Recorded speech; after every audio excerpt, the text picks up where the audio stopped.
السلام علیکم نی ویډیو سره تاسو خپل کلی ویو امید لرم چې تاسو ټول به روغ خوشاله وئ ژوند په مزو کې به وئ دوستانو تازه خبر را مخې ته شو مریم ماشومه چې په چاسدا پرانګو کې ډیره زیاته په بد حال باندې قتل کړې شوې وه د مریم ماشومې قاتل گرفتار شو د مریم ماشومې قاتل څوک دی قاتل مریم ماشومه ولې قتل کړه ټول معلومات دلته په دې ویډیو کې درکوم دغه رنګې نور معلوماتي ویډیوګانو لپاره زموږ خبر میډیا چینل سبسکرایب کړئ د نشان خامخا وخې زموږ خلیوانی معلوماتي ویډیو تاسو ته په اسانۍ سره ملاویږي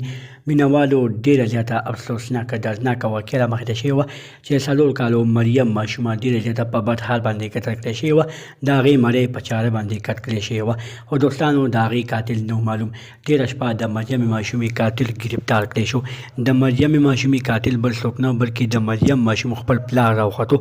پلار راپاسي او خپله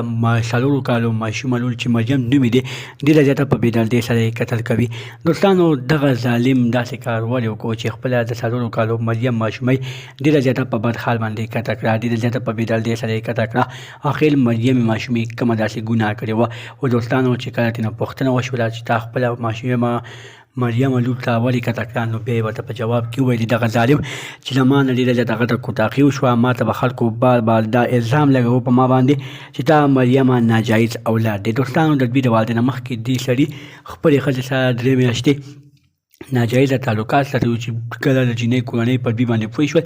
نو هلک او جینۍ د واده وکړو هغه ناجایزه تعلقات په وخت کې مریم ماشومه د دوی په ګیډه باندې راغلې وه خو دوستانو چې کله د دوی د واده نه پس مریم ماشومه پیدا شوله نو بیا خلکو دغه پلار له تانې ورکولې دغه پلار باندې الزامونه لګول دغه الزامونو په وجه باندې پلار داسې کار وکړو چې خپله مریم ماشومه لور ډېره زیاته په بېدردۍ سره قتل کړه دوستانو ډېر زیات ظلم شوی دی موږ ټولو ته پکار دی چې موږ د مریم باره کې انصاف وغواړو دغه رنګې نور معلوماتي ویډیوګانو لپاره زموږ خبر میډیا چینل سبسکرایب کړئ انشاءالله خامخا وخې زموږ خریواني معلوماتي ویډیو تاسو ته په اسانۍ سره ملاویږي